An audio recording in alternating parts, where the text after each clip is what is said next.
no. What's he gonna I see that Crown Royal. I saw it at home. So this is what I think about Crown Royal. No. That's what they could do. So I wasn't going to do an episode this afternoon. Then, well, Doug Ford had a meltdown on camera today. And, well, baby, we said we can't go out without talking about this. This was a wild one. Doug Ford threatening Donald Trump, threatening to turn off the power to New York, threatening to do all kinds of things, and then all of a sudden getting told to be a good boy, and all of a sudden he was a good boy. But still talks from time to time about Donald Trump, the United States. And, well, Ontario's getting picked apart piece by piece by the day at this point by Trump tariffs. And then, of course, another announcement of jobs being lost, but not due to steel and aluminum tariffs. No, this was just due to business. You had Crown Royal bottling plant closure was expected as global whiskey sales decline, expert says. They're going to be looking at losing close to 160, 170 jobs in the area. Not good. I'm not happy people are losing their jobs. However, this is what happens when you decide to pick your ego over your people. Mr. Doug Ford would love to say, I'm doing it for the people, yet he refused to support Poilievre in last election because he wanted his job. He chose himself over the country. He'd like to say that, oh, I care about the people. No, you care about your job. You care about status. You care about your position more than you actually care about people. Because if he did, you'd realize Carney wasn't the best option. You realize nothing is getting done, and we're still getting picked apart by tariffs. And then on top of that, since Canada's becoming such an uncompetitive market, Crown Royal's like, well, we're going to the States where business is booming for us. As we read here in the CBC article. While the recent announcement that Diageo will soon close its longstanding Crown Royal bottling facility, this is the company that owns Crown Royal. Again, this is a company that's been in Canada and operating in Canada for a very long time, based out of Manitoba since 1939, I believe is the year, has shocked the region. One Canadian whiskey expert says the move was a long time coming. Whiskey in general is selling less right around the world, said Davin de Carmago, who has been researching whiskey for 25 years. He is also the author of Canadian Whiskey, the Portable Expert. People are drinking less alcohol, brown spirits. In fact, distilled spirits in general are not selling as well as they used to. Nobody's meeting their targets. He said Diageo was already hit hard with their dwindling sales in Latin America, which was poorly handled by its CEO, rattling shareholders and forcing the company to slash costs.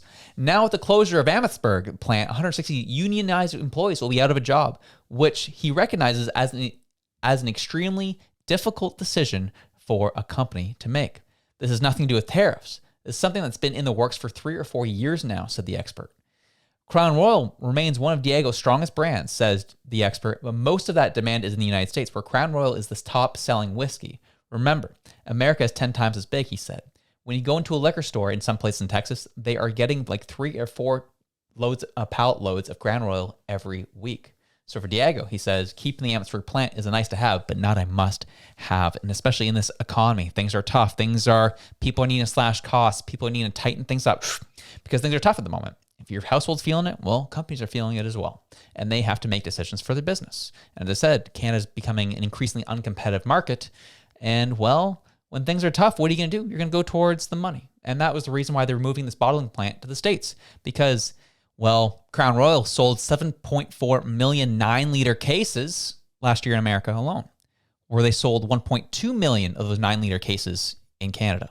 In Canada, they own close to 45 to 50% of the market share of the whiskey market share here in Canada, especially with them ripping alcohol off the shelves in Canada. Well, that is due to increase in some places. But still, the amount that they're doing in America is still 7 times more in business. So it makes sense from a business perspective to move them down to the United States. They'll still have their footprint in Canada.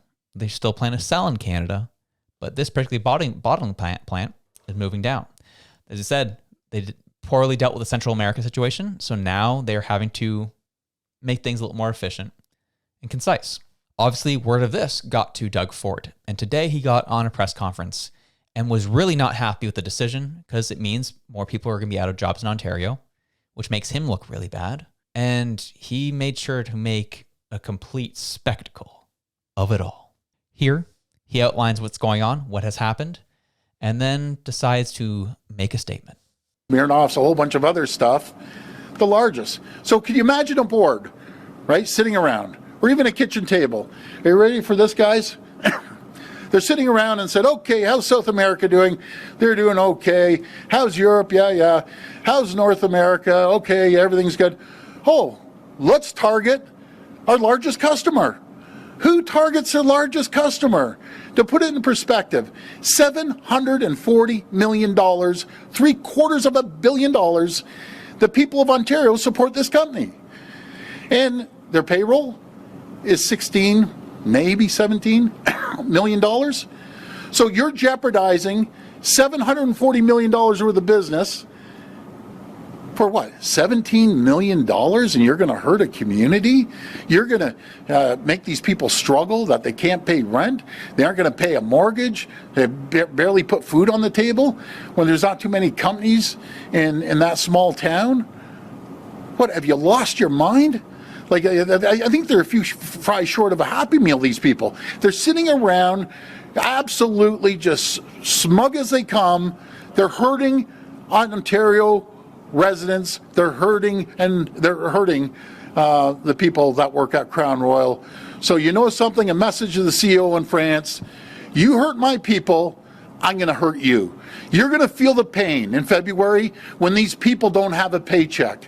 And I'm going to stand up for the people of Ontario, and I encourage all of Canadians, all of Ontarians, stand up for the people, because you don't know if you're next.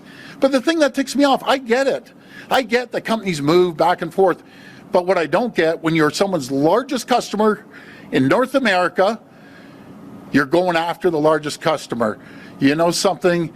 I always say smart people aren't too smart, and you guys are about as dumb as a bag of hammers for doing this. So, you know something? I found a bottle, and I don't even drink, of Crown Royal. No! Right? What's he gonna do? I see that Crown Royal. I saw it at home. So this is what I think about Crown Royal. No. That's what they could do. And I think everyone else should do the same thing. Start supporting companies that make whiskey here by Ontario people. That's what we need to do, is support each other. You know something? I'm going to make this even come out quicker, because it's not coming out. Sitting there. I know Mayor Barry wants to lie on the floor right now with his mouth open. No thanks. But no, I wish I could get this out coming out quicker, but I'll stand here until it's all done. Anyways, folks, thank you. My brothers and sisters in uniform over at Crown Royal, I got your backs. We're going to be there to help you. And he sat there for 2.5 minutes waiting for that thing to fully empty out because he couldn't figure out how to get the plastic stopper out of it. That is the antics that our politicians in Ontario have moved to because they are desperate. They don't know what to do. We have jobs leaving the country at a crazy pace. We actually have Canadians emigrating out of the country at a crazy pace. And our politicians are getting desperate. It'll be interesting to see what happens in the House of Commons this fall, because we are losing money by the day, and more of this type of stuff is happening. And we have unhinged behavior from our politicians who are in power, hoping to change the narrative, hope people see that they care about their people. My friend Doug Ford, as I said at the start of the show, if you really cared for people, you would have supported Pierre Poilievre in the last election. But you were so arrogant to think that you could change Mark Carney. You could manipulate him. You could put the pressure on him to get what you wanted. Because eventually you thought you could have your cake and eat it too. You thought you could get Pierre Poilievre's job and be able to get stuff done for the country. In this case, Ontario. Not be able to make it happen. Mark Carney's done exactly what we warned was going to happen. Nothing. People are getting ravaged by tariffs. Our core sectors are getting ravaged by tariffs as we speak. Carney's gaslighting us, saying Canada's the best deal that anyone does have in the world. And now you're on camera emptying out Crown Royal as a point to get mad at the CEO for moving the bottling facility to the United States. Again, this case had nothing to do with tariffs. This was strictly business. And this is one thing I was kind of annoyed with. He says we're their biggest customer. Don't mix up having the number one market share in a country with number one customer. Right now, they move more product in the United States to the tune of 7 times more than what they sell in Canada. Just because they have a bigger market share in Canada doesn't make us their number one customer. That's something not to confuse with. But this is the point I have here is it doesn't really matter. It's more of this is a symbol of what's happening in Ontario, what's happening in Canada, where our politicians are resulting to antics like this to get some coverage. And today it worked. I'm laughing at you because we're seeing children run amok, throw a temper tantrum when things aren't going their way, when they thought they could manipulate and work the system in their favor. You thought you could try to steal Pierre Poilievre's job, while at the same time look like a hero for Canada saying Trump bad. Now, due to the tariffs, jobs are leaving in droves. And due to our lack of competitivity in this country and on the global scale, we have people moving their bottling facilities down to other countries. And all you can do is sit there on TV and empty out a bottle of Crown Royal to prove a point. Well, that's where we're at. That's what's going on. And that is the news for this afternoon. But anyways, have yourselves a good one. I'm out.